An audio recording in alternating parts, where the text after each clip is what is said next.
வணக்கம் நேயர்களே, விவாத நேரம் நிகழ்ச்சிக்கு உங்களை அன்புடன் வரவேற்கிறோம். இன்று நாம் விவாதிக்கக்கூடிய தலைப்பானது பிரதமர் செய்ய முடியாததை நான் செய்ததால் வயிற்றெரிச்சல். இபிஎஸ் பேச்சு குறித்து முதலமைச்சர் மு.க.ஸ்டாலின் காட்டம். 8 மாதங்களில் வலுவான கூட்டணி அமைப்போம்.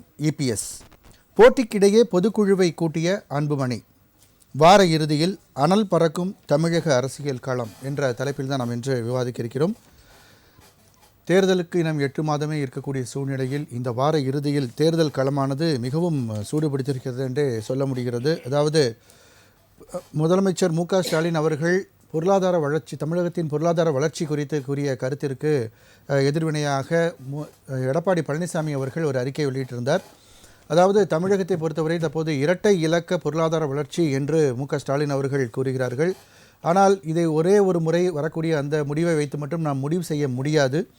இது ஒவ்வொரு முறையாக வரக்கூடிய அந்த சராசரியை தான் நாம் பார்க்க வேண்டும். அந்த வகையில் பார்க்கும் பொழுது ஒரு முறை வந்த அந்த இரட்டை இலக்கத்தை வைத்து மட்டும் இந்த பொருளாதாரத்தை மதிப்பிட முடியாது. அவ்வாறாக தமிழகத்தில் பொருளாதார வளர்ச்சி அடைந்திருந்ததாக வைத்துக்கொண்டால் கூட அதற்கு அதிமுக தான் முக்கிய காரணம் என்றும் அவர் தன் கருத்தை பதிவு செய்திருந்தார். இது குறித்து பதிலளித்த முதலமைச்சர் மு.க.ஸ்டாலின் அவர்கள் இன்று தாம்பரத்தில் நடந்த நிகழ்ச்சியில் பதிலளிக்கும் போது, மத்திய அரசு, அதாவது ஒன்றிய அரசு கொண்டு வரக்கூடிய அந்த புள்ளி விவரங்கள், அவர்கள் சொல்லக்கூடிய புள்ளி விவரங்களையே தவறு என்று எடப்பாடி பழனிசாமி அவர்கள் கூறுகிறாரா என்ற ஒரு கேள்வியை வைத்திருந்தார். அதாவது பிரதமர் மோடி அவர்கள் செய்ய முடியாத காரியத்தை நான் செய்வதால் வயிற்றெரிச்சல் காரணமாகவே எடப்பாடி பழனிசாமி இத்தகைய கருத்துக்களை தெரிவித்திருக்கிறார் என்று கடுமையான தனது எதிர்வினையை ஆற்றியிருந்தார். அதே போன்று பாட்டாளி மக்கள் கட்சியின் தலைவர் ராமதாஸ் அவர்களுக்கும், நிறுவன தலைவர் ராமதாஸ் அவர்களுக்கும், அன்புமணி அவர்களுக்கும் இடையே சில நாட்களாகவே சர்ச்சைகள் இருந்து வந்த சூழ்நிலையில் இன்று பொதுக்குழுவை அன்புமணி அவர்கள் கூட்டி நடத்தியதில் தனது உரையை நிகழ்த்தியிருந்தார். அதுவும் இன்று ஒரு முக்கியமான ஒரு பேசுபொருளாகி இருக்கிறது. அதாவது சாமி வரம் கொடுத்தாலும் கூட அந்த பூசாரிகள் இடைஞ்சல் செய்கிறார்கள் என்பது போன்ற தொனியில் அவர் பேசியிருந்தார். அதாவது அவரை சில விஷயங்களில் நாம் காம்ப்ரமைஸ் பண்ணியிருந்தாலும் கூட அடுத்த சில நாட்களில் சில பூசாரிகள் அதனை கெடுத்து விடுகிறார்கள். எனவே அவர்கள்தான் தன் சுயநலத்திற்காக, ராமதாஸ் அவர்களுடன் சுற்றி இருப்பவர்கள்தான் சுயநலத்திற்காக இதை செய்கிறார்கள் என்றும் தெரிவித்திருந்தார். அது மட்டுமல்லாமல் வன்னியர்களுக்கு இடஒதுக்கீடு தரவில்லை என்றால் சிறை நிரப்பும் போராட்டமானது மிகப்பெரிய அளவில் நடத்தப்படும் என்ற ஒரு எச்சரிக்கையும் இந்த பொதுக்குழுவில் அவர் தெரிவித்திருந்தார். இதுபோன்று இந்த வார இறுதியில் ஒரு பலமான ஒரு அரசியல் களமானது சூடுபிடித்திருக்கிறது. அதோடு சேர்த்து 8 மாதங்களில் ஒரு வலுவான கூட்டணியை அமைப்போம் என்றும் இபிஎஸ் அவர்கள் தெரிவித்திருக்கிறார். இதை அனைத்தையும் நாம் இன்று விவாதிக்க இருக்கிறோம். விவாதத்திற்கு செல்லும் முன் நமது விருந்தினர்களை வரவேற்போம். முதலாவதாக இணையம் வழியாக நம்முடன் இணையும் திமுகவின் நாகநந்தினி அவர்களை வரவேற்போம். வணக்கம்.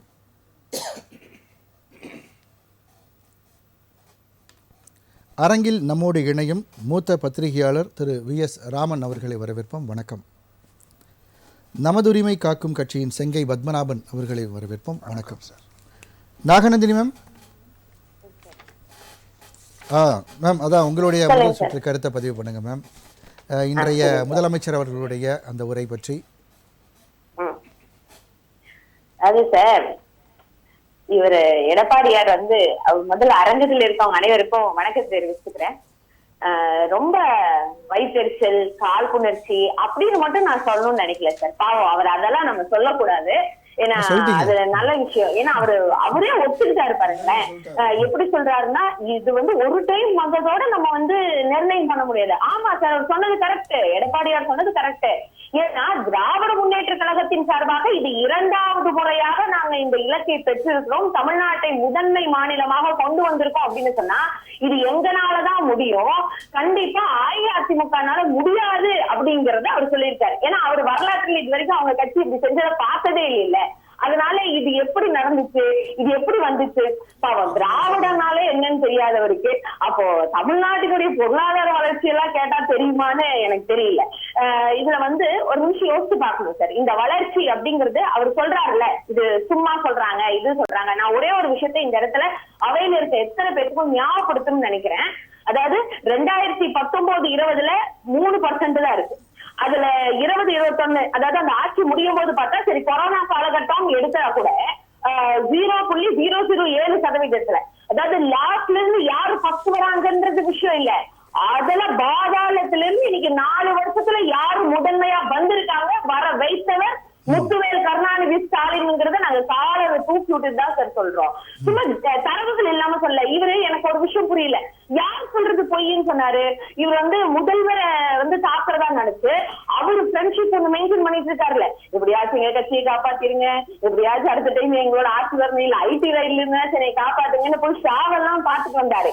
டெல்லியில உட்கார்ந்து இருக்காங்களே ஒன்றிய அமைச்சர், புள்ளியியல் துறை இணை அமைச்சர் சொன்ன டேட்டாவை தான் எடுத்து இன்னைக்கு நாங்க பகிரங்கமா நாங்க இன்னைக்கு சொல்றோம், உங்களால முடியாதது நாங்க இன்னைக்கு சாதிச்சிருக்கோம் அப்படிங்கும் போது அப்ப அதை வந்து வைத்தறிச்சல் அப்படின்னு சொல்லி எங்களுடைய முதல்வர் சொல்றத நம்ம ஏற்றுக்கிட்டு தானே சார் ஆகணும். நீங்க என்ன சாதிச்சிருக்கீங்க? நீங்க 10 வருஷத்துல செய்ய முடியாததை நாங்க இன்னைக்கு செஞ்சிருக்கோம். அதை தாண்டி இபிஎஸ் பத்தி எல்லாம், ஓபிஎஸ் பத்தி எல்லாம் கூட இன்னைக்கு பேச்சு அடிபட்டு இருக்கு. அதை தாண்டி இன்னைக்கு வலுவான கூட்டணி அப்படின்னு சொல்றீங்களே, உங்களுடைய அந்த கூட்டணியில இருந்துதான் ஒவ்வொருத்தரா கலந்து வந்துட்டே இருக்காங்களே சார். எனக்கு இதுல இன்னொரு விஷயம், ஸ்டாலின் சார் பேசும்போது இன்னைக்கு குறிப்பிட்டிருப்பாரு, கண்டிப்பா திராவிட முன்னேற்ற கழகம் வளர்ச்சி பாதையில போயிட்டே இருக்கும், அதுவும் 2.0 அப்படிங்கிற வருஷன் திராவிட மாடல் ஆட்சி நடத்தி காமிச்சதா போகுது, அதை எதிர்கட்சி வரிசையில உட்கார்ந்து இன்னைக்கு பாக்கதா போறாங்க எடப்பாடியில இருந்து எல்லாரும். உங்க கூட்டணி சொல்றீங்க, இப்ப ஆணவ கொலை சம்பந்தமாகவும் சரி, இல்ல மாநில கல்வி பட்டியல், மாநில கல்விக் கொள்கை பற்றியும் சரி, இதெல்லாம் எதிர்கட்சிகளுக்கு கொஞ்சம் விமர்சனங்கள் இருக்கிறது அப்படின்ற பேச்சுக்கள் அடிபடுது இல்லாம. அப்போ எடப்பாடி அவர் சொல்றாரு அந்த கட்சியிலே, அதாவது அந்த கூட்டணியிலே இப்ப குழப்பம் ஏற்பட ஆரம்பிச்சிருக்கு அப்படின்னு சொல்றாரு எடப்பாடி பழனிசாமி அவர்கள். இல்ல சார், இப்ப வந்து ஆணவ கொலைகள், இந்த சட்ட ஒழுங்கு பிரச்சனை இதெல்லாம் நடந்துட்டே தான் இருக்கு. அவங்களோட கால சூழ்நிலையில இது நடக்கலையா அப்படின்னு கேட்டா அதுக்கு ஒரு பெரிய கொஸ்டின் மார்க் தான் வைக்கணும். அதற்கான நடவடிக்கை சரியான முறையில போயிட்டு தான் இருக்கு. அதை தாண்டி இந்த கல்விக் கொள்கை என்ன பிரச்சனை, அவங்க சொன்ன ஒன்றிய கல்விக் கொள்கையை நாங்க ஏத்துக்கல அப்படிங்கறது எங்க சொல்ல வராரா? இன்னைக்கு நம்மளுடைய மாணவர்கள் எல்லாம் நல்லா படிக்கிறதுக்கான அதுவும் ஒரு நேர் எதிர, அதாவது 56 இன்ச்சு மார்புடைய ஒரு பிரதம மந்திரியை எதிர்த்து கூட எங்களால எங்களுடைய மாநில மாணவர்களுக்காக கல்விக் கொள்கையை நாங்களே வகுத்துக்க முடியும்னு இன்னைக்கு ஒரு சான்றா விளங்குறாங்கல்ல இன்னைக்கு தமிழ்நாட்டின் முதல்வர் திரு மு க ஸ்டாலின் அவர்கள்.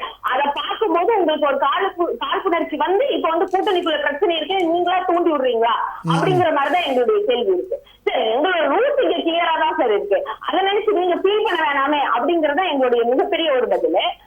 அதை தாண்டி இன்னைக்கு இருக்கக்கூடிய வளர்ச்சி அப்படிங்கறத நாங்க மேலோட்டமா எதுவுமே சொல்லல.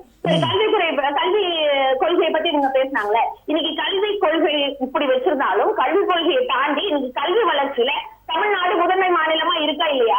சரி, எங்களுடைய எல்லா விதமான திட்டங்களும் அது எப்படிப்பட்ட வளர்ச்சியை கொண்டு போய் சேர்க்குது அப்படிங்கறது நீங்க பாக்கணும்ல. எடுத்தடுப்புல என்ன சொல்லுவாங்க, இவங்க ஓட்டு அரசியல். 11ஆம் வகுப்பு தேர்வுல வந்து நீங்க பொது தேர்வை வந்து நாங்க ரத்து பண்றோம் அப்படின்னு சொல்றீங்க. அப்போ இந்த தனியார் பள்ளிகள்லாம் வந்து 12ஆம் கிளாஸ் பாடத்தை 11ஆம் கிளாஸ்லேயே எடுக்க ஆரம்பிக்கிறாங்க, அதை தடுக்கிறதுக்கு என்ன நடவடிக்கை இருக்குது அப்படின்னு கேட்குறாங்க. அதே மாதிரி வந்து 1ஆம் வகுப்பு முதல் 8ஆம் வகுப்பு வரை வந்து பொது தேர்வு இருக்கும், இப்போ கட்டாயமாக அவங்கள வந்து பாஸ் பண்ணி விடுற அந்த சிஸ்டம் இருக்குமா அப்படின்ற கேள்வி இருக்குது. ஸோ இந்த மாதிரி பல கேள்விகள் சர்ச்சைகளை எழுப்பியிருக்கு இல்லையா கல்விக் கொள்கை? சரி, எனக்கு இது புரியல. இப்ப பாஸ் பண்ணி விடுறோம் அப்படிங்கறதுனால இவங்களுக்கு ஏதாவது பிரச்சனை வந்துச்சா?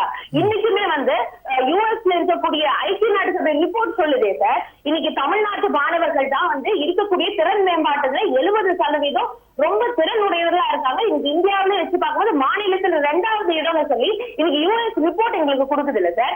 அதை தாண்டி இவங்க 10 வருஷமா ஆட்சியில் இருந்தாங்கல்ல, அப்ப தெரியலையா 11ஆம் வகுப்புல 12ஆம் வகுப்பு பாடத்தை எடுக்கிறாங்க, அப்ப இவங்க என்ன நடவடிக்கை எடுத்தாங்க அப்படிங்கறது நம்ம பாக்கணும்ல. இல்ல இன்னைக்கு நீங்க எடப்பாடி அவர்கள் கேட்கல, முத்தரசன் அவர்களே அறிக்கை கொடுத்திருக்காரு.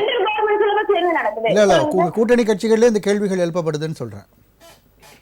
இல்ல சார், இன்னைக்கு நிர்ணயம் சரியாதான் இருக்கு. அதாவது கூட்டணி கட்சிகள் எடுத்தாலும் அதுக்கும் இன்னைக்கு அரசு பள்ளியை சார்ந்து எடுக்க வேண்டிய நடவடிக்கை சரியா எடுத்துட்டு இருக்கு. இதுவரை நாள் வரைக்கும் அரசு பள்ளியில தொடர்ந்த வரைக்கும் 11ஆம் வகுப்பு முழுமையா படிச்சுட்டு அதுக்கப்புறம் 12ஆம் வகுப்பு போற ஒரு சூழ்நிலை தான் இருக்கு. அதுக்கும் முன்னாடி இன்னைக்கு சமச்சீருங்கிற பாடத்திட்டத்தை கொண்டு வந்து எல்லா இப்ப மெட்ரிக் ஸ்டேட் போர்டு இருந்த அந்த நிலைப்பாட்டை மாத்தி எல்லாரும் சரிசமமா படிக்கணும்ன்ற ஒரு சூழ்நிலையை உருவாக்கியவரே முத்தமிழறிஞர் டாக்டர் கலைஞர் அவர்கள் தானே. சரி, ஓகே மேம். இன்னொரு கேள்வியை நான் வச்சிருக்கேன், அதையும் சேர்த்து நீங்க பதில் சொல்லுங்க. முதல் சுற்றுல இல்ல இன்னைக்கு இன்னும் ஒரு 8 மாசம் தான் இருக்கு, நம்ம ஒப்பேத்திட்டு போயிடலாம் அப்படின்னு சொல்லி ஸ்டாலின் அவர்கள் நினைக்கிறாரு. அந்த 10.5% வந்து கொண்டு வரலன்னா மிகப்பெரிய சிறை நிரப்பும் போராட்டம் நடத்தப்படும் அப்படின்னு ஒரு எச்சரிக்கை வந்து இன்னைக்கு அன்புமணி அவர்கள் அவருக்கு வரலாறு தெரியும் சார். அப்பா பையன் பிரச்சனையே கோர்ட்டு வரைக்கும் போய் இது வரைக்கும் வாக்கிய வகுப்பு தவறாறு பார்த்திருப்போம், சொத்து தவறாறு பார்த்திருப்போம். இது கட்சிக்காக தகராறு பண்ற குரூப்பா அவங்க மாத்தி வச்சிருக்காங்க. இல்ல எனக்கு புரியல இன்னொன்னு. அது தாண்டி இன்னைக்கு அவரே சொல்றாரு, எங்க உள்ள இருக்கிற கட்சிக்குள்ளதான் இருக்கிற பிரச்சனை, யாரோ சொல்லி கொடுத்து எங்க அப்பா இப்படி எல்லாம் செயல்படுற அவங்க குடும்பத்து பிரச்சனையை முடிச்சுட்டு வருது, அப்புறம் கட்சிக்காரங்க பிரச்சனை பிரச்சனையை பார்க்கட்டும். அதுக்கு வரலாறு முதல் தெரியணும். 1989 உங்களுக்கான இந்த இடஒதுக்கீட்டுக்கே முதல் ஒப்புதல் கொடுத்தவர் யார்? அங்கிருந்து அன்னைக்கு இருந்த பிரதம மந்திரி ஆகட்டும், அன்னைக்கு இருந்த முதல்வர் ஆகட்டும், அன்னைக்கு இருந்த கவர்னர் ஆகட்டும், எல்லாரும் மறுத்து பயந்து நின்ன போது நான் ஆட்சிக்கு வந்தா உங்களுக்கான இடஒதுக்கீடு தருவேன்னு சொல்லி தந்தவர் முத்தமிழர் டாக்டர் கலைஞர் ஐயா அப்படிங்கறத அவர் என்னைக்குமே மறந்துடக்கூடாது. இன்னைக்கு கூடி மகன் சேர்ந்த கூட்டணி சரியில்லை அப்படிங்கறதுக்காக தான் அப்பா இன்னைக்கு ஸ்டாண்ட் எடுத்திருக்காரு. அதனாலதானே இவர் இன்னைக்கு இப்படி பயந்து போய் நம்ம கொடுத்த வாக்குறுதி எல்லாம் போயிடுச்சு, நாடாளுமன்றத்துக்கு நம்ம தான் ஆக்ஷன் லிஸ்ட்ல ஜாஸ்தியா இருக்கும், இவங்க நாடாளுமன்றத்துல கிடைக்கிற இருந்த அந்த கௌரவ பதவி கூட கிடைக்காம போயிடுச்சு, என்ன பண்றது அப்பா நாளன்னு சொல்லி இவரு தானே இப்போ மெப்பதலைக்கு அப்படியே பண்ணிட்டு இருக்க மாதிரி இருக்கு. சரி மேம், அடுத்த சுற்றுல என்ன பத்தி விரிவா பேசுவோம். என்ன 2 விருந்தினர்கிட்ட பேச வேண்டியிருக்கு. நாகநந்தினி மேம், ஓகே இது மேம் இதை பத்தி நம்ம விரிவா பேசுவோம் அடுத்த சுற்றுல. நேரம் குறைவா இருக்கு, நான் 2 பேர்ட்ட பேச வேண்டியிருக்கு முதல் சுற்றுல. கண்டிப்பா. திரு செங்கை பத்மநாபன் சார், உங்களுடைய முதல் சுற்று கருத்தை பதிவு. திமுக தோழி திருவிழா கோலத்தில் திருவிழா மகிழ்ச்சியில் இருக்கிறாங்க. பிரதமர் செய்யாத ஒரு பணியை ஸ்டாலின் அவர்கள் செய்ததா அவங்க தம்பட்டம் போடுறாங்க. தயவு செஞ்சு புரிஞ்சுக்கோங்க. இந்த இரட்டை இலக்கு 10 வருஷத்துக்கு முன்னாடியே 13% இலக்கெல்லாம் நம்ம பார்த்தாச்சு. அதெல்லாம் ஒன்றும் பிரச்சனை இல்லை. அதற்கு காரணம் காமராஜ் காலத்திலிருந்து எடுக்கணும். காமராஜ், கலைஞர், ஜெயலலிதா அவர்கள், இபிஎஸ் அவர்கள் அத்தனை பேரும் சேர்ந்து தான் இந்த வளர்ச்சிக்கு காரணம். ஆனால் இன்றைக்கு நடக்கின்ற அவலம் அன்றைக்கு ஆளுகின்ற ஆட்சியாளர்கள் தான் பொறுப்பு. இந்த 2 வித்தியாசம் தயவு செஞ்சு புரிஞ்சுக்கோங்க சார். இதுக்கு மட்டும் வளர்ச்சிக்கு வந்து எல்லாரும் பொறுப்பு. அவ்வளவு இன்னைக்கு சமையல் கெட்டு போச்சுன்னா சமையல் பண்றால் தான் தப்பு. அந்த மாதிரி நிர்வாகம் என்பது அந்த சம்பந்தப்பட்டது. அது மட்டும் இல்லாம 11வது இடத்துல இருந்த இந்தியாவை 3வது இடத்துக்கு எடுத்து சென்ற மோடியினுடைய செய்தி ஒன்றும் இல்லை. ஏற்கனவே அடைந்த 13% கொரோனா பீரியட்ல அடிபட்டு கொஞ்சம் அப்படி இப்படி வந்து 4 ஆண்டு காலம் தூங்கி 5வது ஆண்டு விழித்து இன்னைக்கு ஒரு 11 சிறப்பு ஏற்கிறேன். ஆனா அதற்கு தான் மட்டும் காரணம் மார்த்தட்டி 8 கால செய்தி போடுற அளவுக்கு ஒன்றும் இல்லை. கல்விக் கொள்கை இனிப்பும் கசப்பும் கலந்த பட்ஜெட் சொல்லுவாங்க. இனிப்பும் கசப்பும் கலந்த ஒரு கல்விக் கொள்கை. 11வது கிளாஸ்ல நாங்கெல்லாம் படிக்கும் போது புஸ்தகத்தை எடுத்து என்ன புஸ்தகம் கூட எங்களுக்கு தெரியாது. ஏன்னா எங்களுக்கு ஆல் பாஸ் 10th முடிகிற வரைக்கும் உழுந்து படிப்போம். +1 வரும்போது ஆல் பாஸ், அப்புறம் 12ஆம் கிளாஸ் ஆரம்பிப்போம். இப்போ அந்த நிலை மாறி பசங்க 10ஆம் கிளாஸ்லேருந்து 9ஆம் கிளாஸ்லேருந்து படிக்க ஆரம்பிக்கிறாங்க. 9 8ஆம் கிளாஸ் வரைக்கும் ஆல் பாஸ், 9ல் படிக்க ஆரம்பிச்சு அப்படியே 10 வந்து 11 வந்து 12 வந்து தன்னுடைய வாழ்க்கையை நிர்ணயிக்கக்கூடிய அந்த 4 ஆண்டு காலத்தில் 11வது வந்து ஆல் பாஸ் இல்லை, ஆல் பாஸ்ன்னு சொன்னது மிகுந்த கண்டனத்திற்குரியது, வருத்தப்படக்கூடிய ஒரு விஷயம். தயவு செஞ்சு கல்விக் கொள்கையில் இருமொழி கொள்கைன்னு ஒரு தமிழ்நாட்டில் ஒரு பிராண்ட் ஆயிடுச்சு. நாங்கள்லாம் அந்த இருமொழி கொள்கைகளால் மிகப்பெரிய அளவில் பாதிக்கப்பட்டவர்கள். தமிழ் வந்து உலக மூத்த மொழி சார். நீங்கள் நினைக்கிற மாதிரி அல்ப சொல்பமான மொழி கிடையாது. அந்த மொழியை ஒரு அந்நிய இந்திய மொழியை கற்றுக்கிறதுனால ஒரு மொழியை ஹிந்தின்னு அதிகம் உடனே திணிப்பு அரசியல் பித்தலாட அரசியல் போதும் 50 ஆண்டு காலம் உடனே திணிப்பு வந்து இந்தியில் அடுத்து ஏதாவது அவங்களுக்கு விரிஞ்சின தெலுங்கு படிக்கட்டும், மலையாளத்தை படிக்கட்டும், கன்னடத்தை படிக்கட்டும், உருதை படிக்கட்டும், எதனா படிக்கட்டும், அவங்க வாழ்வியல் அவங்க குடும்பத்துக்கு ஏற்ற மாதிரி ஒரு படிப்பை படித்தான் அவன் போய் கவிதை எழுத போகிறதில்ல, திருக்குறள் எழுத போகிறதில்ல அந்த மொழியில். ஆவோ ஜாவோ ஏ கிசாமே ஏ காமே ஏ கிசான் ரெண்டி பொண்டி வாங்க கூடு ஊனு கழிச்சோ இந்த 4-5 வார்த்தையை கழிக்கிறதுல என்ன உங்களுக்கு பிரச்சனை? தமிழ்லேயே 40,000 பேர் ஃபெயில் ஆகிருக்கான். அப்படி இருக்கும்போது 3வது கற்றுக்க போகிறேன்னா அது அறகுறை கற்றுக்கிட்டா வெளியில் போய் வரலான்னு. மும்மொழி கொள்கையை எதிர்ப்பாங்க, இருமொழி கொள்கைன்னு சொல்லுவாங்க. இந்திய மொழியில் ஏதாவது ஒரு மொழியை பேசுனா இவங்க எதனா மடைமாற்றம் பேசுவாங்க. ஆனால் இவங்களுடைய சுற்றறிக்கை அண்ணா பல்கலைக்கழகத்தில் பிஇ பிடெக் 2வது செமஸ்டரில் 4 மொழியில் அந்நிய நாட்டு மொழியில் பிரெஞ்சு, ஜப்பானு, டச்சு, கொரியன், அதுக்கும் இந்தியாவுக்கு என்ன சம்பந்தம்? அந்த மொழி படிக்கிறதுக்கு கட்டாயப்படுத்துவாங்க. இந்த மொழியில் ஒரு மொழி கட்டாயம். அதாவது மடைமாற்றத்தினுடைய உச்சகட்ட ஆட்சி சார் இது. ஒவ்வொரு நிலையிலையும் பார்த்தீங்கன்னா மிகப்பெரிய அளவில் பேசுவாங்க. மதசார்பற்ற பேசுவாங்க. காவியை எதிர்த்துப்பாங்க. காவியை எதிர்ப்பது இந்துக்களை எதிர்ப்பது போல. நீங்க இஸ்லாமியரை கொஞ்சங்க குழாவுங்க, ஒன்றும் தப்பு இல்லை. ஒரு தாய் வயிற்று பிள்ளைகளா பாருங்க. நீங்க ஜவஹர்லா சொல்றாரு, அவங்க கூட்டணியில் இருக்கிறவங்க சொல்றாங்க, தலைவர் 2 நிமிஷம் தான் இருக்கு தலைவர். ஜவஹர்லா சொல்றாரு சிறுபான்மை மக்கள்லாம் ஒரு அணியில் சேரணும்னு சொல்றாங்க. அது மதவாதம் இல்லையா? இந்துக்கள் RSS வந்து ஒரு அணியில் சேருன்னு சொன்னா மதவாதம். பிஜேபி ஒரு அணியில சேருன்னா மதவாதம். இவங்க ஜவஹர்லா ஒரு அணியில சேருன்னு சொன்னா மதவாதம். தயவு செய்து இஸ்லாமியர்களும் அப்படி சொல்லக்கூடாது, கிறிஸ்துவர்களும் சொல்லக்கூடாது. மதமாற்றம் சட்டத்தில் கைது பண்றாங்க சத்தீஸ்கர்ல 2, உடனே பொங்கிட்டாங்க. அப்ப என்ன பண்றாங்க? மத மாற்றத்துக்கு இவங்க ஆதரவா? எந்த மதமும் தானாக மனம் மாறலாம், தயவு செஞ்சு புரிஞ்சுக்கோங்க. அதே சமயத்தில் NRC அப்படின்னு சொல்றாங்க, வெளிநாட்டு தீவிரவாதிகள் உள்ள வந்துடக்கூடாது. வெளிநாட்டு நான் வந்து இந்திய கிறிஸ்துவர்களை என்னுடைய தம்பியா ஏத்துக்கிறேன், உடன்பிறப்பா ஏத்துக்கிறேன்.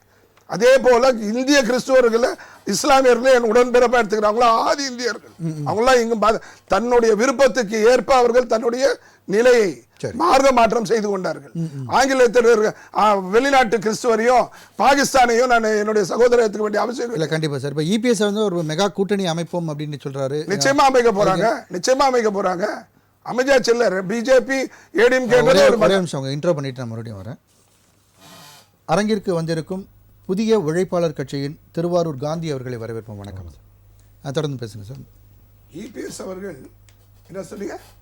இல்ல அதாவது வந்து இப்போ EPS மெகா கூட்டணி அமைப்போம் அப்படின்னு கூட்டணி நிச்சயமா அமைக்க போறேன். ஏற்கனவே மெகா கூட்டணியில 80% ஓவர். பிஜேபியும் அதிமுக சேர்ந்ததே ஒரு மெகா கூட்டணி தான். அதுக்கே இவங்க வந்து நைட்டும் பகலும் இல்லாம அதை பத்தியே விமர்சனம் புலம்பிட்டு இருக்காங்க, மடைமாற்றம் அரசியல் பண்ணிட்டு இருக்காங்க. 4 ஆண்டு காலம் விட்டாச்சு சார். இப்போ சார் ஒவ்வொரு நாளைக்கு ஒவ்வொரு திட்டமா வந்துட்டு இருக்கு. அதனால தயவு செஞ்சு புரிஞ்சுக்கோங்க, EPS வந்து இன்னும் பாமக வர வேண்டியது இருக்கு, தேமுதிக இருக்கு. இதெல்லாம் வந்து வலுவான கூட்டணி தான். இப்ப சொல்லிட்டாரு இன்னைக்கு அன்புமணி ராமதாஸ் சொல்லியிருக்காரு, எந்த காலத்திலும் எந்த நேரத்திலையும் நாங்கள் திமுக எதிர்ப்பை நாங்கள் கைவிட மாட்டோம்.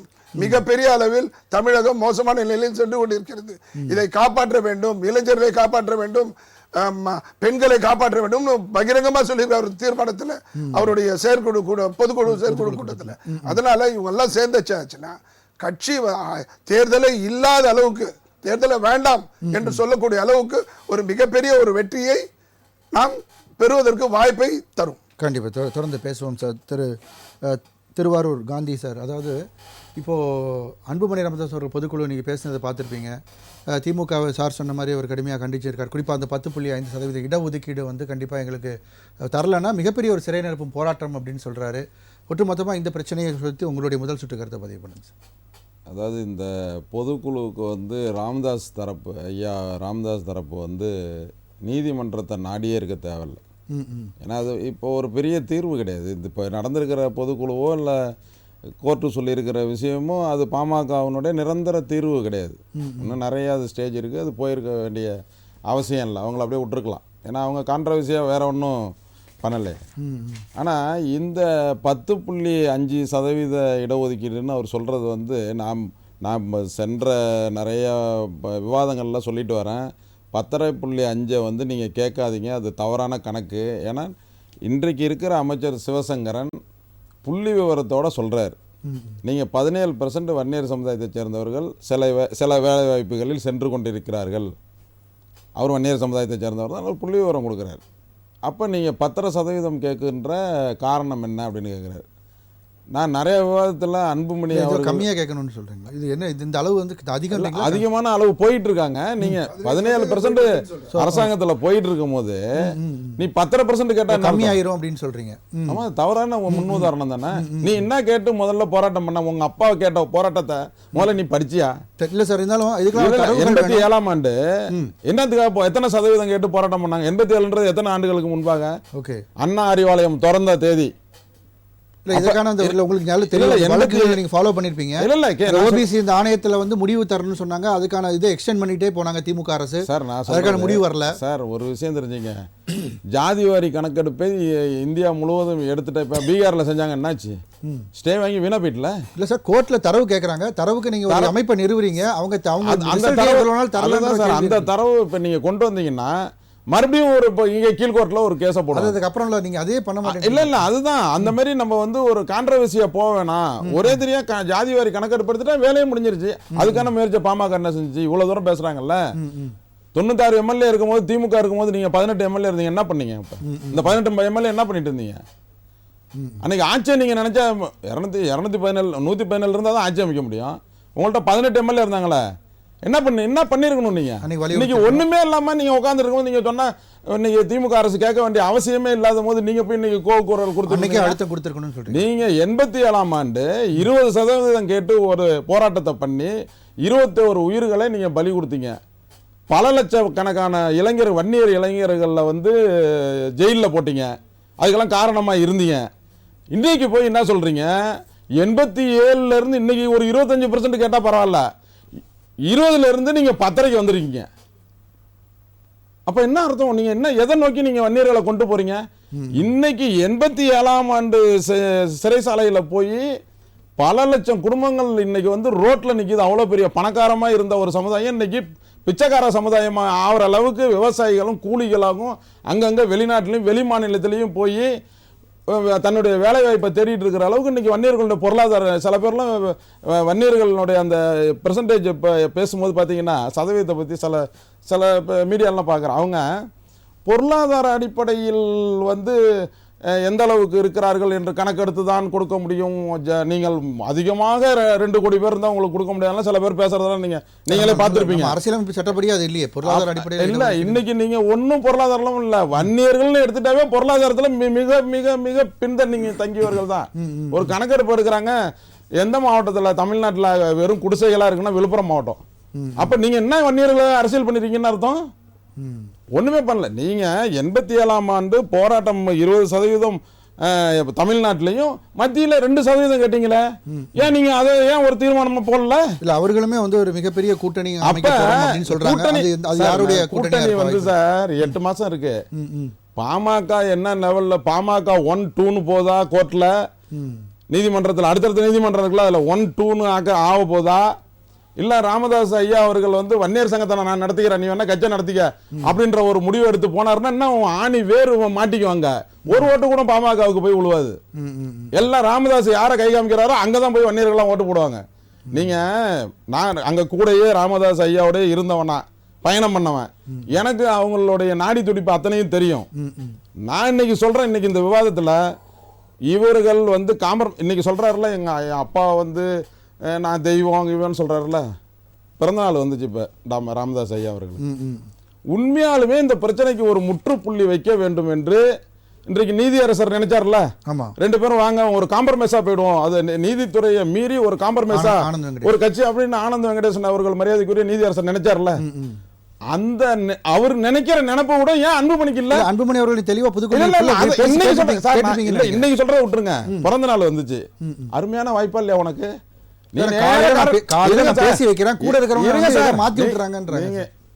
அன்புமணி வீட்டுக்கு போனார்ல, அப்ப என்ன பதில் சொன்னார் ராமதாஸ் நிருபர்கிட்ட? என்ன சொன்னார் கேட்டதுக்கு? போக போக தெரியும் சார் அப்படி சொல்லல, வீட்டுக்கு போயிருக்காங்க அப்படின்னா அவர் வீட்டுக்கு அவர் போறாரு, அதை யாரு தடுக்க முடியும்னு கேட்டாரா இல்லையா? கும்போணத்துல பிரஸ் மீட்ல அவர் கும்போணத்துல இருந்தாரு, அவங்க அம்மா பாக்குறதுக்கு போறாரு. அன்புமணி உங்க வீட்டுக்கு போயிருக்காரு தைலாபுரத்துக்கிட்டோம்னா என்ன அவர் வீட்டுக்கு போறாரு, அவங்க அம்மா பார்க்க போறாருன்னு சொன்னாரு. அப்ப அந்த லெவலுக்கு அவர் பேசுறாருல, அவருடைய பிறந்தநாள் வரும்போது நீ வந்து இந்த பிரச்சனைக்கு ஒரு முற்றுப்புள்ளி வைக்கணும்னு அன்புமணி நினைச்சிருந்தா என்ன பண்ணியிருந்திருக்கணும்? நேரா கார் எடுத்துட்டு நேரா போய் அப்பாட்ட அங்கேயே ஆசீர்வாதம், அப்பா என்னப்பா பிரச்சனை நம்ம 2 பேருக்குள்ள, நம்ம 2 பேரும் நம்ம 2 பேருடைய முரண்பாட்டினால கோடிக்கணக்கான வன்னியர்களுடைய எதிர்காலம் பாழாகன்ற சூழ்நிலை வருது அப்படின்னு சொல்லிட்டு அன்னைக்கே காம்ப்ரமைஸ் ஆயிருக்கும். கண்டிப்பா சார். இது நீதியரசர் வந்து அன்னைக்கு பேசி அவரு நினைச்சிருந்தா ஓகே தானே? அப்ப ஏதோ ஒரு காரணத்தை நீங்கள் மனசுல உறுப்பினர்கள் நியமிப்பது திரும்பவும் ஒரு போராட்டம் என்று சொல்லுவது வன்னியர்களை மறுபடியும் கொண்டு போய் வழக்கு கேஸ், உறுப்பினர்கள் நியமிப்பதில் கையெழுத்து போடுறதுல அது ஒரு காலம் ஒத்துக்க மாட்டேன் அப்படின்றாரு. இந்த மாதிரி ஒரு சில பிரச்சனைகள் உறுப்பினர்கள் நியமனம் செய்வதில் கையெழுத்து போடுறதுக்கு 2 பேர் கையெழுத்தும் போடணும் அப்படின்னு இருக்கிறது, அது வந்து அதுதான் நான் ஒத்துக்கணும், நான் மட்டும் தான் போடுவேன் அப்படின்னு. ஒரு நாளைக்கு ஓகேன்றாரு, ஒரு நாளைக்கு மாட்டேன்றாரு. யார் சொல்றா? ஒரு நாள் ராமதாஸ் அவர்கள் ஓகேன்னு சொன்னாராம். அவர் என்னைக்கு சொல்லிருக்காரு? அவர் தான் சொல்றாரு. அவர் சொல்றாரு. என்னைக்கு சொல்லிருக்காரு? ஏதாவது பிரச்சனை சொல்லிருக்காரா? ஓகேன்னு சொல்ல எந்த இடத்துலயும் ராமதாஸ் அவர்கள் சொல்லவில்லை. ஒரு விஷயத்தை ஒரு நாள் ஓகே சொல்றாரு, 2 நாள் கழிச்சு பார்க்கும்போது யாராவது எந்த இடத்துல இது வரைக்கும் பிரஸ்ல அவர் பேசல, பர்சனலா சொல்றாரு. அவர் பர்சனலா சொல்றாரு. அவர் பர்சனலா பல விஷயத்தை சொல்றாரு. ஒத்துக்குவார் அவரு? அவர் பர்சனலாக வீட்டில் நடந்ததை எந்த ஒரு தகப்பனும் இந்திய வரலாற்றில் அரசியல்வாதி எங்கள் குடும்பத்தில் நடந்த விஷயத்தை பொதுவெளியில் அன்புமணி மறுத்திருக்காரு. நம்ம அது வந்து அதெல்லாம் எங்கேயாவது ஒரு இடத்துல பொய் அப்படின்ற வார்த்தையை மட்டும் சொல்லிட்டு வேற ஏதாவது பேசியிருக்கிறாரு. இந்த பொதுக்குழு உனக்கு தேவையான பொதுக்குழுவே கிடையாது. ஏன்னா உங்க அப்பா தலைவராக இருக்கிறாரு. ராமதாஸ் வந்து வேற ஒருத்தர் தலைவராக்கி இருந்தா நீ கோவப்பட வேண்டியதுதான். அப்ப அப்பாவுக்கு நீ பொலிட்டிக்கலாக விட்டுருங்க, உங்க குடும்ப சண்டை தானே. அப்போ அப்பா ஒரு தலைமை பொறுப்பை நான் எடுத்துக்கிறேன் இருக்கு. இன்னும் அதாவது அன்புமணி தலைவராக வந்த பிறகு எங்கேயாவது ஒரு இடத்துல பாமக தன்னுடைய அதிகாரத்தை கட்சியை வந்து வலுப்படுத்தியிருக்கா? எல்லா இடத்துலயும் தோல்வி. என்னைக்கு இவர் தலைவர் அன்புமணி வந்தாரோ பாமக அன்றையில இருந்து தோல்வி முகம் தான் வந்து கட்சியோட அங்கீகாரம் போயிட்டு இன்னைக்கு அங்கீகாரம் என்ன பண்ணிருக்காங்க? ஒரு கிரேசி பீரியட்ல ஒரு ஏதோ ஓட்டு வாங்குறீங்க அப்படின்ற ஒரு கிரேசி பீரியட்ல உங்களுக்கு இப்ப கொடுத்துருக்காங்க. கண்டிப்பா தொடர்ந்து அடுத்த சுற்றுலையும் பேசுவோம் சார். ஒரு விருந்தினரோட கருத்து கேட்க வேண்டியிருக்கு. ராமன் சார், உங்களுடைய முதல் சுற்று கருத்து. பிரதமர் மோடி செய்ய முடியாதே நான் செய்ததால் வயிற்றெரிச்சல் அப்படின்னு சொல்லி ஸ்டாலின் அவர்கள் எடப்பாடி அவர்களுக்கு பதிலாக சொல்லியிருக்காரு. இல்லை, அதாவது தமிழ்நாடு முதலமைச்சர் இன்னைக்கு செங்கல்பட்டு மாவட்டத்தினுடைய அரசு பொது மருத்துவமனை குரம்பேட்டையில் சானிட்டரியில் திறந்து வச்சு இந்த கருத்தை அவர் சொல்லியிருக்கிறாங்க. இப்போ பிரதமர் செய்ய முடியாததை நாங்கள் செய்கிறோம், ஆகவே எடப்பாடி அவர்களை வைத்திருச்சல் அவங்க முதலமைச்சர் லைனில் வந்தால் உண்மையிலே வாஸ்தவம் தான். ஏன்னா ஒரு நாட்டினுடைய பாரத பிரதமர் ஆல்ரெடி குஜராத்தில் முதலமைச்சராக இருந்தாங்க. அந்த குடும்பத்தில் உள்ளவங்க அவங்க அண்ணன் தம்பி இதுவரைக்கும் யாருமே இன்னைக்கு எவ்வளோ எளிமையாக எங்கே இருக்கிறாங்கன்னு கூட தெரியாத ஒரு நிலைப்பாடில் இருக்கிறாங்க. ஆனால் தமிழ்நாட்டு முதலமைச்சருடைய குடும்பம் எப்படி இருக்கின்றது? 1949 டி நகரில் ராபின்சன் பூங்காவில் போட்ட அந்த கொட்டுமலை போட்ட அந்த கூட்டத்தில் 28வது லிஸ்ட்டில் இருந்தது தான் கலைஞர் பேர். அந்த கட்சியில் எத்தனை பேர் தலைவர் வர வேண்டியது, ஆனால் வரல. ஆனால் இன்றைக்கி அந்த கட்சியை ஒரு குடும்பம் மட்டும் கைப்பற்றி இன்று தமிழகத்தில் மக்களை ஏமாற்றி ஜாதியாலும் இனத்தாலும் மொழியாலும் இந்து மத தோம்சாலும் செய்து கொண்டு மக்களிடம் ஏதாவது குழப்பத்தை ஏற்படுத்தி இப்படி ஆட்சி அமைச்சிட்டு இருக்கிறாங்க. ஸோ அதனால் அவர் சொல்லுவார், பரவாயில்ல நீங்கள் செய்கிறது நாங்கள் செய்கிறோன்னா வைத்திருச்சில் இருக்குது. ஏன்னா ஏற்கனவே 2016 ஜெயலலிதா காலமான பிறகு 4 ஆண்டு காலம் எடப்பாடி முதலமைச்சராக இருந்தார். அந்த ஆட்சியில் சில தவறுகளை சுட்டி காட்டி தான் இவங்க திரும்ப ஆட்சிக்கு வந்தாங்க.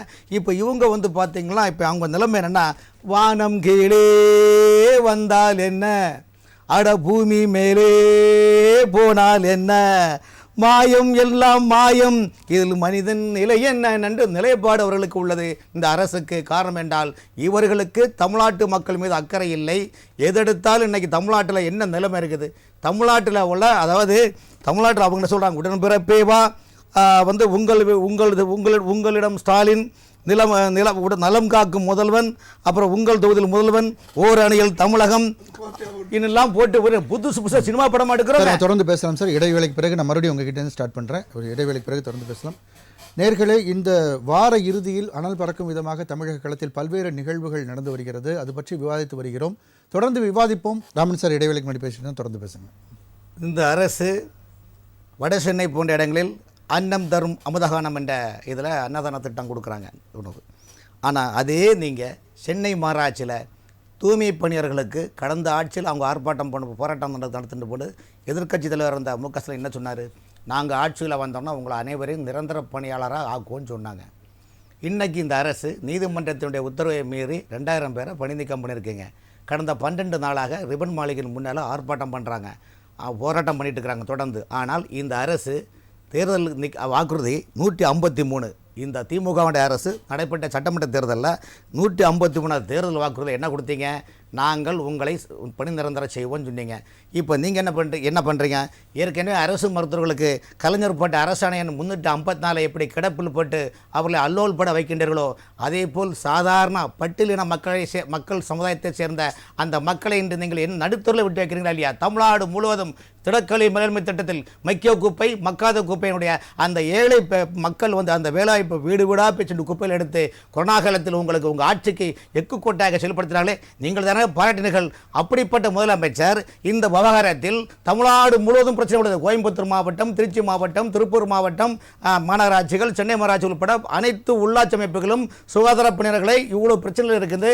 தனியார் நிறுவனத்தை நீங்கள் கொடுக்க காரணம் என்ன, ஏன் கொடுக்குறீங்கன்னா இதில் நான் வெளிப்படையாக சொல்ல விரும்பல, அதில் என்ன இருக்குன்னு சொல்லிட்டு மத்திய அரசு நிதிகளை இவர்கள் எப்படிலாம் பில்லு போட்டு சாப்பிடலாம் என்று சொல்லி பல தனியார் நிறுவனங்களுக்கு ஒரு அன்கோ போட்டு நீ பாதி நான் பாதி கண்ணை என்ற நிலைப்பாடு இவர்கள் உள்ளது. ஆகவே தூய்மை பணியாளர்களுடைய அந்த இன்னைக்கு அவருடைய நிலைமை நீங்கள் ஏன் இந்த அரசு எண்ணி பார்க்கல? நீங்கள் தானே சொன்னீங்க அரசு ராஜீவ்காந்தி அரசு மருத்துவமனையில் டாக்டர்கள் உண்ணாவிரதம் இருக்கின்ற போது எங்கள் ஆட்சி வரட்டும் நான் பார்த்துக்கொள்ளேன்னு சொன்ன நீங்கள், இந்த அதே தூய்மை பணியாளருக்கு நான் பார்த்துக்கொள்ள என்று சொன்ன நீங்கள், இன்னைக்கு டிரான்ஸ்போர்ட் ஊழியர்களுடைய நிலைமை என்ன, பகுதி நேர ஆசிரியருடைய நிலைமை என்ன, ஒவ்வொரு துறையும் அரசு துறைகள் இன்னைக்கு இயந்திரங்கள் எல்லாம் துரிப்பிடித்திருக்கு. நான் சொல்லவில்லை மட்டுமல்ல, நீதிமன்றம் சொல்கின்றது இந்த ஆட்சியை ஐஏஎஸ் அதிகாரிகள் தான் வந்து இணை ஆட்சியாக நடத்தினீர்களா என்று நீதிமன்றம் கேட்டதா இல்லையா? அப்படி கேட்ட போது உங்களுக்கு ஏன் இந்த வயது? நீங்கள் மக்களை பற்றி கவலைப்படவில்லை. விஜய் அவர்கள் தனியாக நின்றால் நாம் மீண்டும் ஜெயித்து விடலாம் என்ற கற்பனை நிலைப்பாடு அவர்களுக்கு உள்ளது. அன்புமணி அவர்களுடைய பொதுக்குழு பற்றி உங்களுடைய அன்புமணி அவர்கள் 19 தீர்மானம் அவங்க போட்டிருக்காங்க. மகாலிபுரத்தில் தனியார் கோட்டில் அவங்க நடந்த மீட்டில் 19 தீர்மானத்தை போட்டிருக்காங்க. அந்த 19 தீர்மானத்தில் 6வது தீர்மானத்தில் என்ன சொல்றாங்கன்னா, இந்த அரசை ஒழிக்கப்பட வேண்டிய திமுக அரசு நாடு முழுவதும் கொலை, கொள்ளை, கற்பழிப்பு, பாலியல் சீண்டல்கள், ஊழல்கள் தலைவிரித்து ஆடுகின்றது. இதை ஒழித்து கட்ட வேண்டும், நாளோ பொன்னாள் என்று சொல்லிக்கின்றார். அடுத்தது 7வது தீர்மானத்தில் பாருங்க, இந்த மாநிலத்தை விரைவில் கஞ்சா மாநிலமாக ஆக்கக்கூடிய நிலைமையான 12% இளைஞர்கள் போதையில் வருகின்ற காரணத்து போதையில் உலாவுகின்றார்கள்.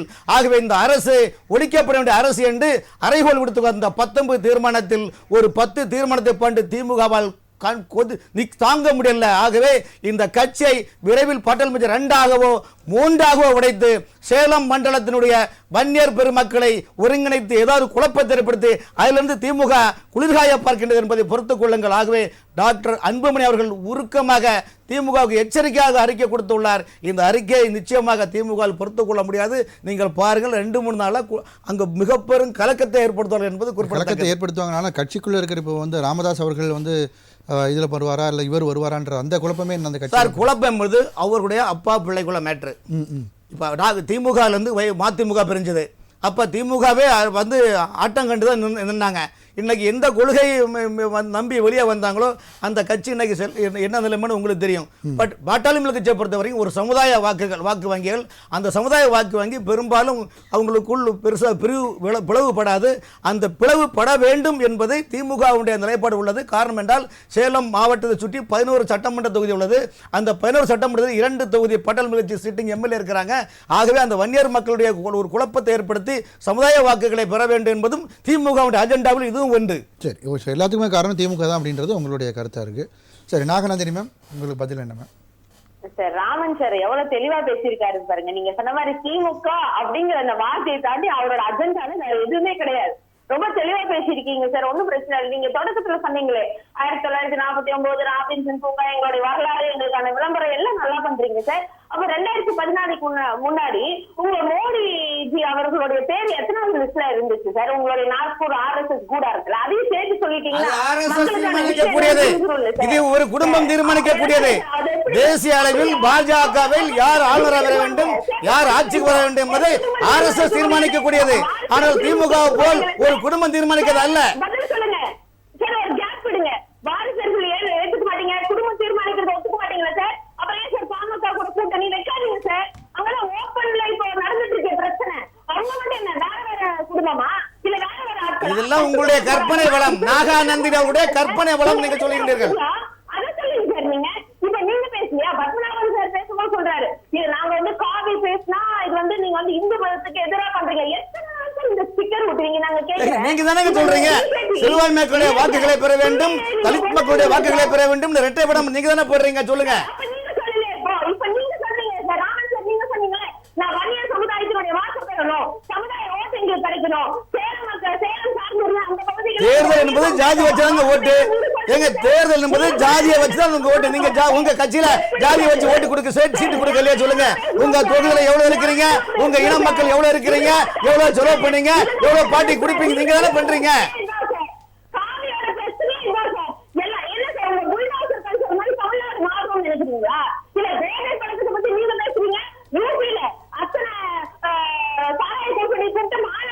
போதுமா?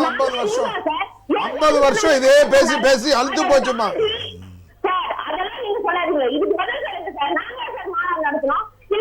நீங்க ஓரணியில் நிறுத்த சிறுபான்மையினர் ஓரணியில் நிற்க சொல்ற ஒரு அது தமிழகத்தில் திமுக பிரிவினையை தூண்டுகின்றது. ஓரணியில் வா, உடன்பிறப்பே வா. ஓரணியில் சார், ஓரணி இங்க பாருங்க, எல்லாரும் தெளிவுபடுத்தி பேசணும். நீங்க புல்டோசர் கல்ச்சர் வச்சு இருக்கக்கூடிய இஸ்லாமியர்களை பார்த்து தாக்குதல் நடத்துறீங்க, கிறிஸ்தவ மக்களை பார்த்து தாக்குதல் நடத்துறீங்க. அத்தனை பேரையும் ஒரு தாய் வயிற்று பிள்ளைகளை நடத்துங்கன்னு சொல்றோம். பிரிவினையே வேண்டாம், பிரிவினை இல்லாம பாருங்க.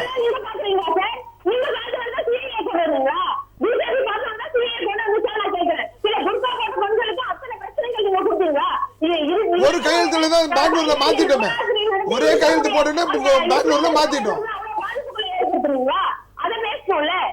சரி, ஓகே மேம், ஓகே மேம், நான் மறுபடியும் நான் வரேன். சார், இந்துத்துவா வந்து நான் மறுபடியும் வரேன் மேம். புல்டோசர்னு சொல்றாங்க. கரூர்ல கிருஷ்ணராயபுரத்துல ஒரு பெரிய லட்சுமி அம்மன் கோயில் இருக்கு.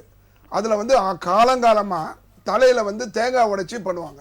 அதுக்கு இவங்க தீர்மானம் போட்டு அறிவுரை கொடுக்குறாங்க, அந்த மாதிரி தலையில அடிக்காதீங்க அப்படின்னு ரொம்ப அக்கறை நீலி கண்ணீர் விடுறாங்க. ஏற்கிறேன், மறுக்கல. சாராயெல்லாம் கொடுத்து சாவடிக்கிறாங்க, அதெல்லாம் விட்டுருங்க. ஹெல்மெட்டுக்கு ரொம்ப முக்கியத்துவம் கொடுப்பாங்க, அதையும் நான் ஏற்கிறேன்.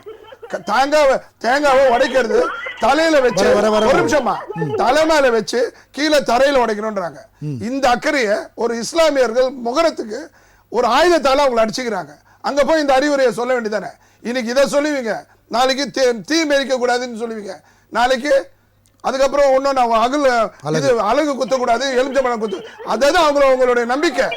தயவு செஞ்சு இனிமே எங்க கையை கட்டி போடாதீங்கம்மா. சிறுபான்மையினரும் பொது பெரும்பான்மையினரும் ஒரு தாய் வயிற்று பிள்ளைகளா வாழணும், அந்த மாதிரி வாழ விடுங்க.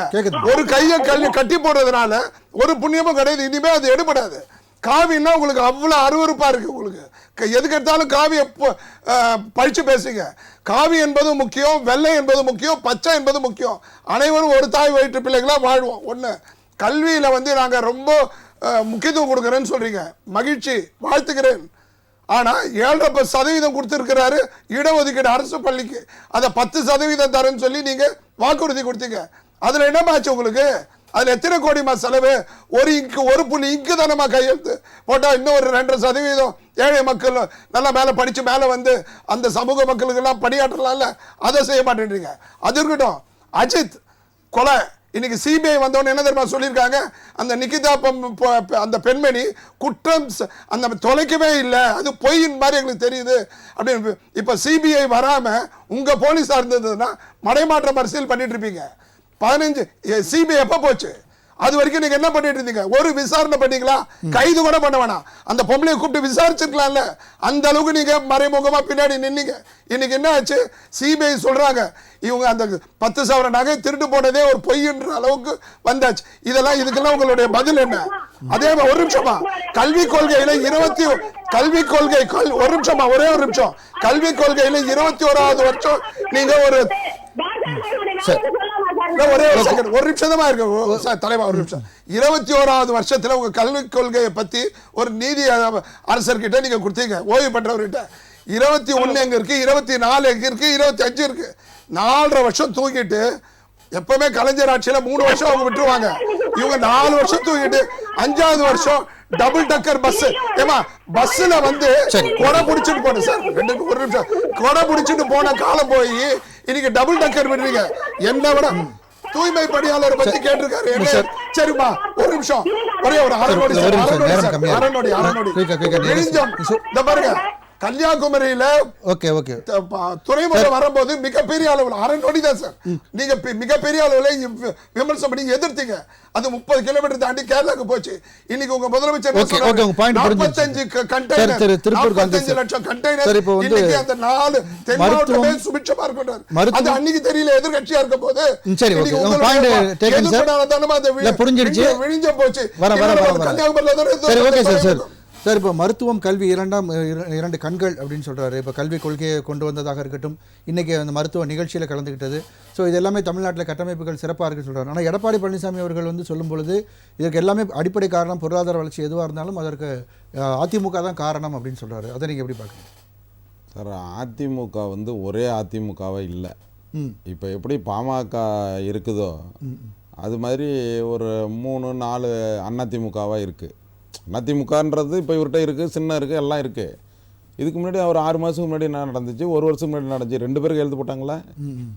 ஏ ஃபார்ம் பி ஃபார்மில் 2 பேருக்கு எழுத்து போட்டாங்களா? இது வரலாற்றில் இது வரைக்கும் அதிமுக நடந்திருக்கேன். அப்போ இரட்டை தலைமைன்றது ஒன்று இருந்துச்சு. இப்போ அந்த ஒரு தலைமை இப்போ வெளியில் போயிருக்கு. இன்னொரு போய் டிடிவி தினகரனுடைய ஓட்டை எடுத்து பார்த்தீங்கன்னா எத்தனை தொகுதியை இவங்களை ஏடிஎம்கே காலி பண்ணியிருப்பான்றதை நீங்கள் பார்த்துருப்பீங்க. ஓட்டு ரேசிங் இப்போ நீங்கள் அடித்து பார்த்தீங்கன்னா கண்டுபிடிக்கலாம். அதிமுகன்றது ஒரே அதிமுகவா இந்த எனக்கு தெரிஞ்சு இந்த அரசியல் வாழ்க்கையில் ஒரு 40 ஆண்டுகள் நான் இந்த அரசியல் வாழ்க்கையில் இருக்கேன். எனக்கு தெரிஞ்சு இந்த 8 மாதத்துக்குள்ள இவர்கள் கட்சிக்குள்ளே இருக்கிற இதை வந்து நிலைநிறுத்த முடியுமா அப்படின்றதே பெரிய கேள்விக்குறி. அப்புறம் தான் அவங்க கூட்டணி பேசுறது, வேற கட்சியை கொண்டு வந்து சேர்க்கறது, அதெல்லாம் ரெண்டாவது. அதிமுக என்ற இப்போ இவர் என்ன ஒரு முடிவு பண்ணியிருப்பாரு நான் நினைக்கிறேன். எடப்பாடி யாரை பற்றி பேசினா இப்போ வந்து மக்கள்கிட்ட வந்து நம்மளுக்கு ஒரு பேர் வரும் அப்படின்றத ஒரு முடிவு பண்ணுறாரு. சரி, அந்த ஒரு காரணத்திற்காக இவர் பேசிக்கொண்டு போகின்ற இடமெல்லாம் எங்கெங்கெல்லாம் தமிழக முதலமைச்சரை தெரியாமல் ஒரு விஷயத்தை பற்றி தெரியாமல் இருந்துச்சோ அதை பூரா இவர் அவங்களுக்கு பிரச்சாரம் பண்ணிட்டு போறாரு. யாருக்கு? டிஎம்கே, திமுகவுக்கு. இந்த பிரச்சாரம் அத்தனையும் திமுகவுக்கான பிரச்சாரமாக போயிட்டு இருக்கும். நீங்கள் நிறைய இடத்துல பார்த்துருப்பீங்க, நிப்பாட்டி அங்கே பணம் கொடுத்தது மீடியாலே பார்த்துருப்பீங்க, அங்கே சண்டை போட்டுக்கிட்டது, எனக்கு இவ்வளவு வரல, என் ஒன்றியத்திலேருந்து வந்தா அப்படி பார்த்துருப்பீங்க. அந்த மாதிரியான சூழ்நிலைகள் தான். இதுக்கு பிறகு விஜய் போவார்.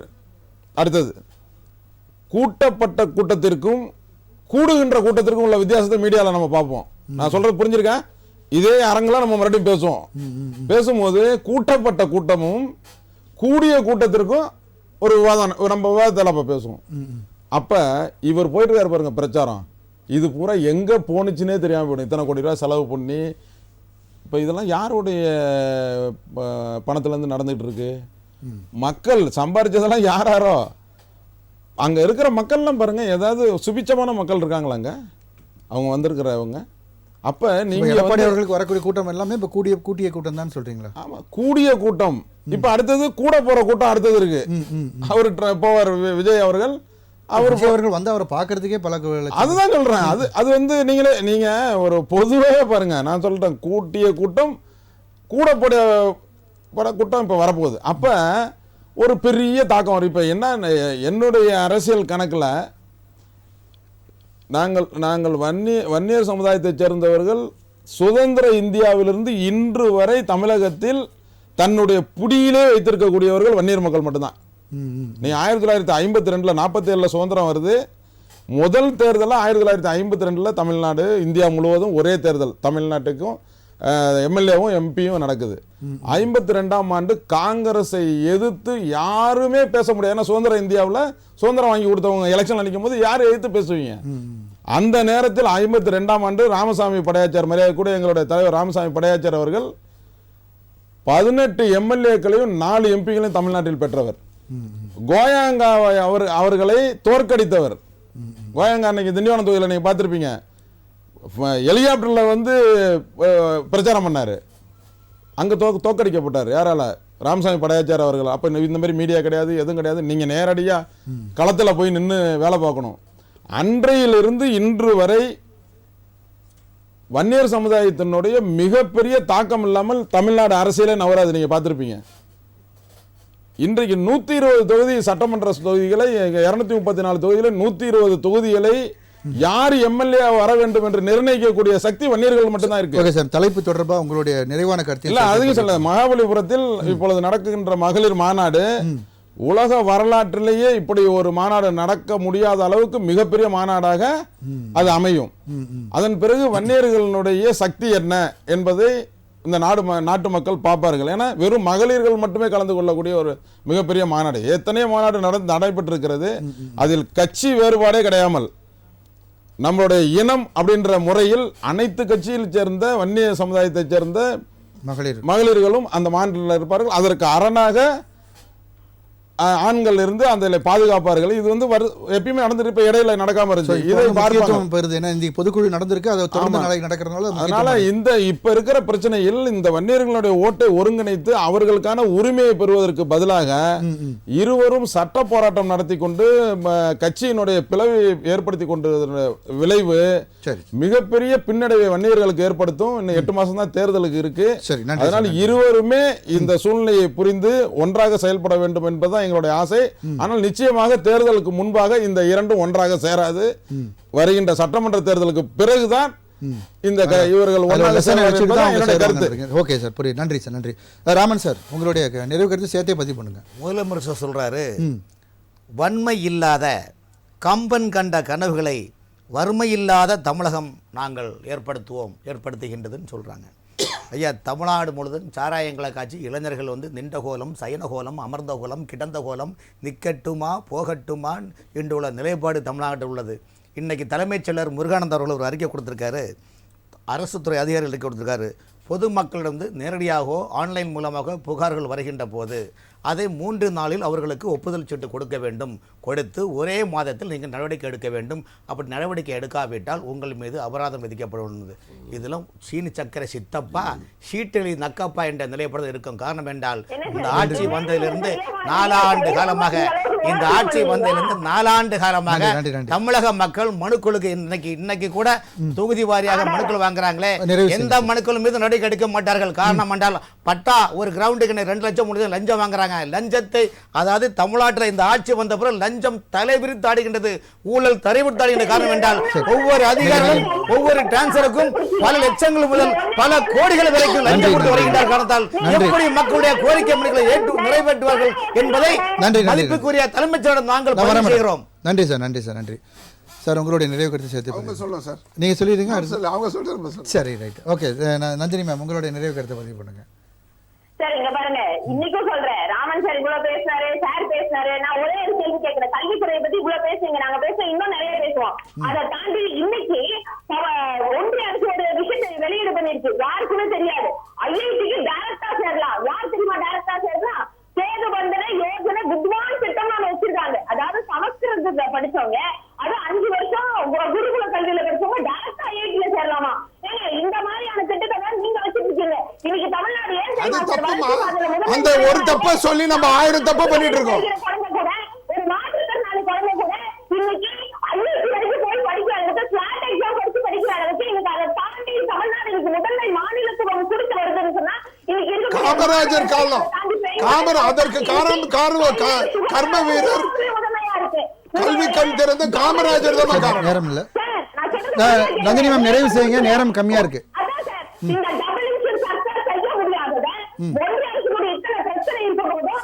மத்திய அரசுடைய காப்பி எடுத்து மாநில அரசு நாங்க பண்ண சொல்றாங்க.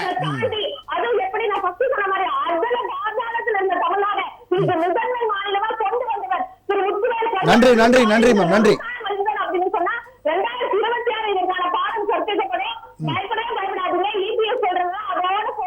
சரி, நன்றி, நன்றி, நன்றி மேம். சார் உங்களுடைய நன்றி, நன்றி, நன்றி, நன்றி, நன்றி நந்தினி, நன்றி. ஒரு சோறு பதம் என்பது சொல்வதை போல சென்னை மாநகராட்சிக்கு 4000 கோடி கொடுத்தாங்க மத்திய சர்க்கார். ஆனா இவங்க ஒவ்வொரு மந்திரி ஒவ்வொரு சதவீதம் சொல்லுவாங்க. மேயர் 90 அதுக்கு நேரு அவர்கள் 80% உதயநிதி ஸ்டாலின் ஒரு முறை சொல்லுவாரு. ஆனா இவ்வளவு பண்ணிட்டு கடந்து முடிய போகுது சார். இவ்வளவு முடிஞ்சிட்டு 477 டிராக்டர் இன்னைக்கு வர வச்சிருக்காங்க, வர வைக்க போறாங்க. ஏன்னா தண்ணிய பக்கு வச்சு எடுத்து தண்ணிய நீரை நேரம் ரொம்ப கம்மியா இருக்கு. தலைப்பு தொடர்பா நிறைவு கருத்து மட்டும் சொல்லி உங்களுக்கு என்ன தலைப்பு இதுக்கு சம்பந்தப்பட்ட தானே சார். பாமக அவர்களுடைய கட்சி உள்கட்சி விவகாரம், அது அவங்களே தீர்த்து வைப்பாங்க. அது விரைவில் சமரசமாகும். அவர்கள் அதிமுக கூட்டணியில் இணைந்து பிஜேபி கூட்டணியில் இணைந்து தேர்தலை சந்திப்பார்கள். ஒன்றும் பிரச்சனை இல்லை. இதுல 11% பெருமை பேசிக்க வேண்டாம். அப்படி பார்த்தா 11வது இடத்துல இருந்து 3வது இடத்துக்கு போனவங்க பிஜேபி பெருமை பேசக்கூடாது, நம்ம மட்டும் பெருமை பேசுவோன்றது தவறு. நன்றி, நன்றி, நன்றி சார், நன்றி. நம்முடைய விவாதத்தில் பங்கு பெற்ற விருந்தினர்கள் அனைவருக்கும் நன்றி. மீண்டும் ஒரு விவாத நேரம் நிகழ்ச்சியில் சந்திப்போம் நேயர்களே. நன்றி, வணக்கம்.